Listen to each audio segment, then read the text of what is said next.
couple of years ago, I took a chance on a toy company I'd never heard of before called M.a.s. Toys because they were offering a Cesar Romero Joker Batman 66 figure. Well, once I got that figure, I was completely blown away and thought, give me more.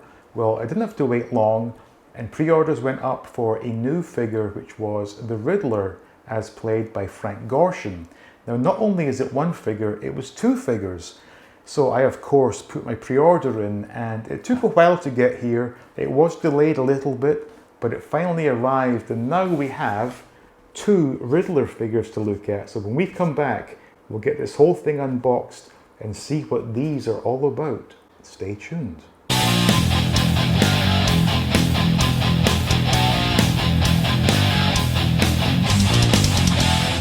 Welcome back. Here we are with the 2-pack of Frank Gorshin Riddler figures, and it does say the Enigma villain because there's no license involved here, so this is how they get round things.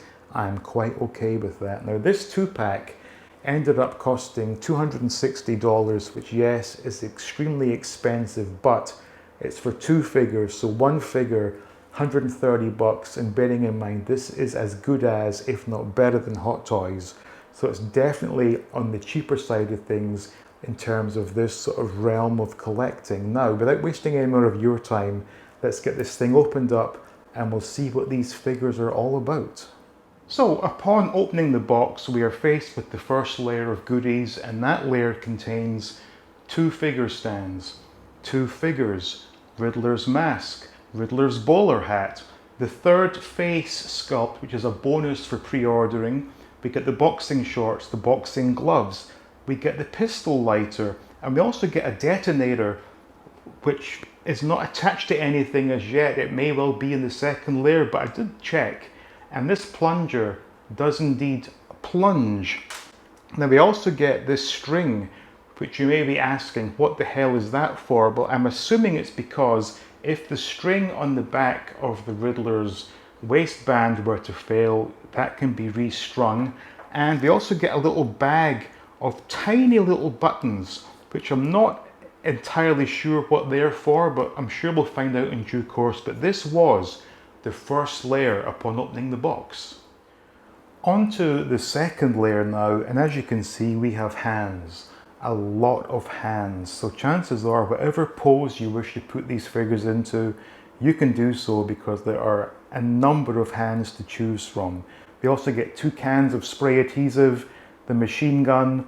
We get this red stick. Now, this is not a laser beam.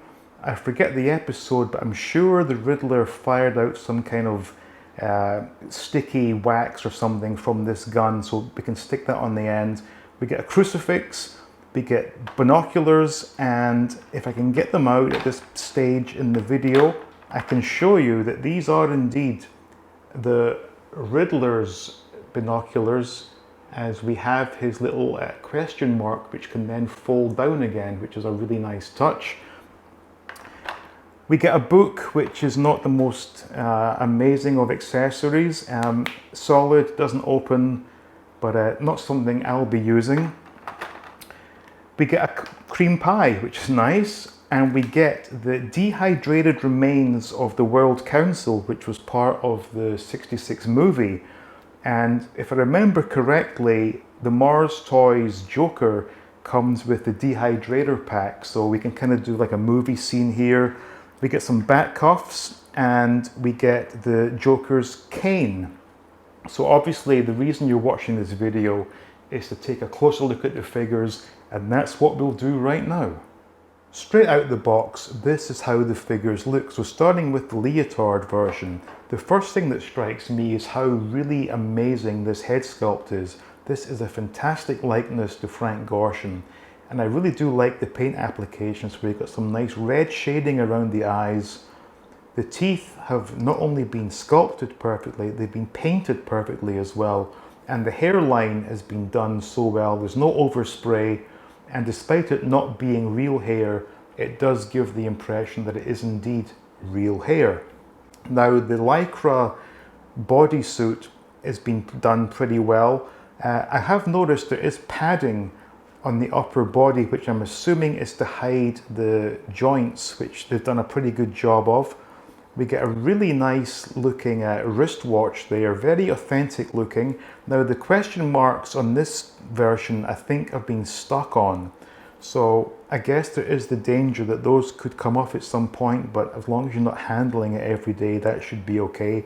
I mentioned in the beginning the extra string, should the string on this waistband fail, but again, if you're not touching it every day, it shouldn't be a problem. I am seeing a bit of camel toe here, so maybe that's something I will try and rectify in due course, although it may be hidden by the crotch stand.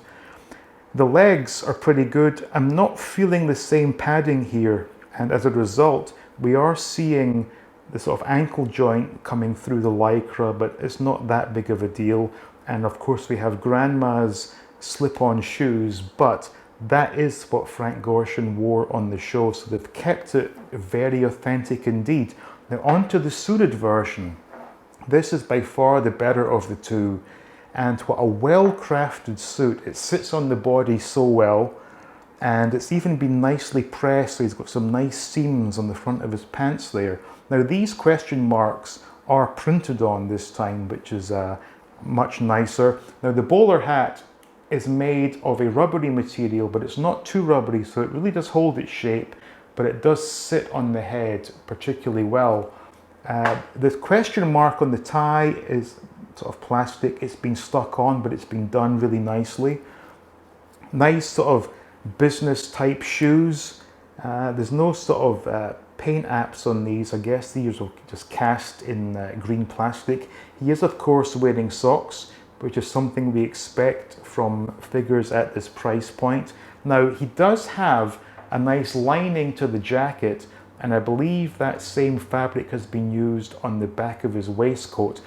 I'm not going to show you on my figure because I know that I am rather clumsy, and if I try to open this jacket I may end up, you know, popping the buttons off. But rest assured, should you wish to display it without a jacket, you can do so, and it does look rather nice. I have seen photographs of that, but this is the suited Riddler figure. As you can see right here, the display options are endless thanks to the numerous accessories and hands that Mars Toys gave us. And it does leave me asking the question, why did Hot Toys give up on the line? They gave us Batman and Robin, and that was it. And I think a lot of fans were left disappointed, but thankfully Mars Toys have come through and they are delivering in spades. I thought the prank villain, also known as the Joker, was one of the best things I've ever bought, but I'm now rethinking that because this Riddler 2-pack, and in particular the suited Riddler, is absolutely outstanding and will take absolute pride of place in my display.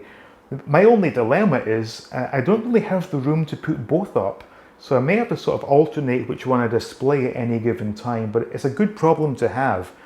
But in all honesty, if you are a fan of the Batman show and you are a collector of toys and action figures, you cannot go wrong with these. So I am thoroughly impressed, and thankfully Mars Toys are keeping the story alive because they are going to give us the rest of the villains, and I believe in perhaps a day or two they will also make Alfred Pennyworth available. So for fans like me, this is just fantastic. Not great for my wallet, but great for my display. So please let me know in the comments, what do you think of this figure?